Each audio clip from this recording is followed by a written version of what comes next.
Labas vakaras. 5 kanalo eteryje vėl diskusijų studija. Situacija Kaune blogėja, tikina studijos svečiai Kauno socialliberalai, Naujosios sąjungos Kauno skyriaus vadovas Edvardas Galvanauskas ir taip pat Naujosios sąjungos Kauno rajono vicepirmininkas, taip pat rajono tarybos narys Artūras Orlauskas. Ar tikrai situacija šiandien yra tokia bloga? Kokie faktai tai patvirtina? Labadiena, visų pirma, noriu pasisveikinti su gerbiamais žiūrovais. O iš tiesų situacija ir Kaune, ir Kauno regione, sakykime, nėra tokia, kokią norėtų kauniečiai iš tiesų, ir tai yra, ir jinai vis blogėja, visumėje, čia jau negalima prisidengti krize, bet čia galima tik tai pateisinti nemokšiškumu vadovų darbo spragom. Kaunas pradedamas lyginti su gerokai mažesniais miestais.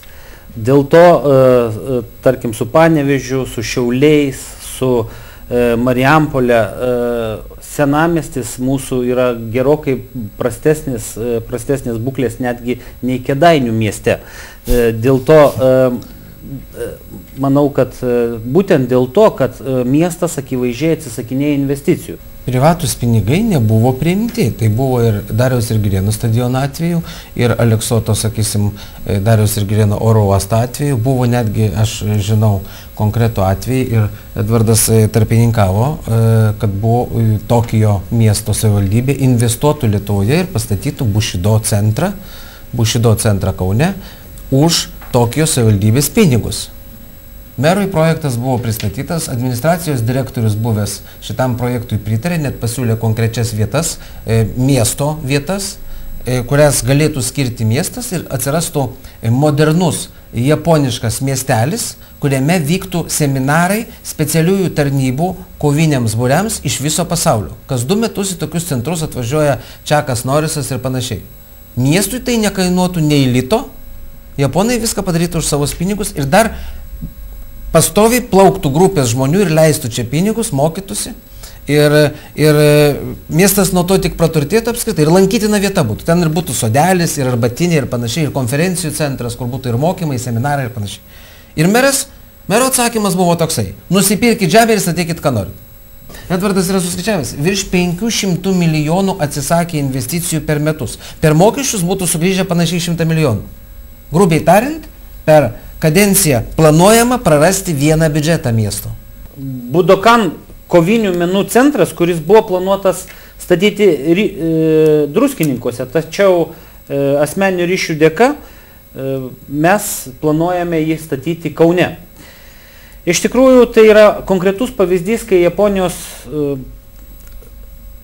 kultūros centras nori skirti konkrečius pinigus į Japonų kultūros centrą. Tas projektas įdomus tuo, kad savivaldybei visiškai nereikia prisidėti pinigais, tai reikia skirti rekreaciniai sklypą ir japonai žada skirti apie 40 milijonų litų to centro statybai. Tas centras patrauklus yra tuo, kad jis garsintų Kauno miestą, kadangi Europoje tokie centrai tai yra 4 ir vienas iš jų galėtų būti Kaune. Kitas pavyzdys galėtų būti, asmeniškai pažįstu verslininką, kuris daug metų, turbūt visi žino, nori investuoti į 6 forte įsteigti karo muziejų. Prieš kelias dienas teko bendrauti su juo. Iš tikrųjų, žmogus yra nusivylęs, daug metų stengiasi, kaip pasakyti, tą savo idėją įgyvendyti, tačiau atsimuša į valdžios koridoriuose kaip į sieną ir niekaip nesugeba rasti bendros kalbos. Vėlgi žmogus pasiryžęs investuoti savo asmeninius pinigus, ne 1 milijoną litų ir taipogi pritraukti Europos Sąjungos lėšas. Na, šitie visi pavyzdžiai, aš jau nekalbu apie atsisakymą investuoti į Dariaus ir Girėno stadioną. Kartais norėtųsi paklausti valdžios, ar rūpi žmogui, kuris stebi futbolo rungtynes, ar rūpi, kieno stadionai jisai sėdi.